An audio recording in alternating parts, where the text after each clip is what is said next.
앞서 보신 것처럼 고환율이 지속되자 우리 정부는 외환 수급 안정에 총력 대응하고 있습니다. 기업과 증권사, 국민연금 등 주요 수급 주체에 대한 전방위 점검에 착수하고 이례적으로 김민석 국무총리가 이창용 한국은행 총재와 만나 정부와 한은 간 공조 체계를 꾀했습니다.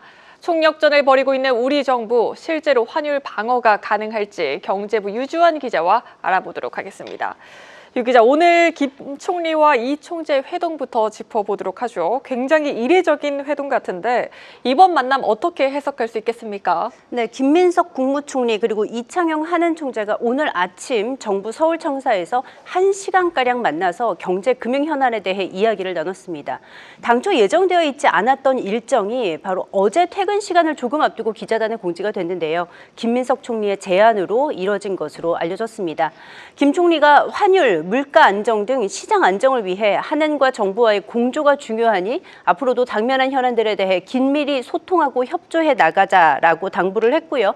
이에 대해 이 총재는 한은이 단기적 경제 안정뿐 아니라 중장기 성장 잠재력 확충을 위해 구조개혁 연구를 지속하고 또 정부와 소통과 협력을 더욱 강화해 나가겠다라고 응답을 했습니다.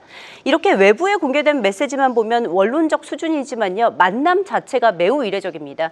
경기가 회복세를 보이는 속에서도 고환율로 인한 고물가가 예상되는데 향후 경제의 악영향으로 이어질 수 있다는 우려도 좀 엿볼 수 있습니다.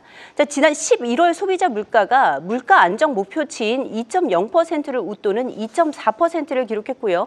고환율이 몇 달간 시차를 두고 물가를 끌어올리기 때문에 지금 1,500원에 육박한 이 환율의 영향은 내년 초에 좀 본격화할 수 있겠습니다. 네, 이번 기준금리 인하는 기정사실화된 것으로 추가 인하에 대한 힌트를 얻을 수 있는 점도표, 또 위원들의 발언에 주목해야 한다는 설명입니다. 만약 추가 금리 인하 기대감이 줄어드는 발언이 나오거나 위원들의 이견이 불거질 수도 있는데요. 이렇게 되면 정말 환율 1,500원 뚫을 수도 있는 것 아닙니까? 네, 일단 외환시장 전문가들을 취재를 해보면요. 내년도 환율 수준은 1,400원대에서 움직일 것으로 예상이 되고요. 만약 상승 압력이 추가로 가해진다면 정말 1,500원도 넘어설 수 있다라고 보는 시각도 있었습니다. 단기간에 환율이 빠르게 안정돼서 1,400원 아래로 내려갈 것으로 본 전문가는 없었습니다. 자, 정부와 시장 참가자들은 최근 가파른 고환율의 원인이 앞서 설명드린 미 달러화 강세나 글로벌 채권 시장 변동 외에도 수요 공급 측면의 쏠림을 주 원인으로 보고 있습니다. 개인 투자자들과 연기금의 해외 투자 수요가 폭발적으로 늘고 있고 또 수출 기업들은 향후 미국에 재투자해야 하기 때문에 이 대금을 원화로 바꾸지 않고 달러로 계속 가지고 있다는 것입니다. 자, 데이터를 보시면은 개인 투자자들의 해외 증권 투자가 올 들어 10월까지 724억 7천만 달러, 한화로 환산하면 약 100조 원가량 늘었고요. 국민연금의 해외 자산 보유 규모가 지난해 말 702조 원에서 올해 9월 말 798조 원으로 역시 거의 100조 원 가까이 순증했습니다. 또 기업들의 해외 직접 투자도 6,585억 달러에서 7,069억 달러로 한화로 약 68조 원가량 늘었습니다. 또 이 같은 달러 수요가 지속되는 한 환율 상승 압력으로 존재할 것으로 예상이 됩니다.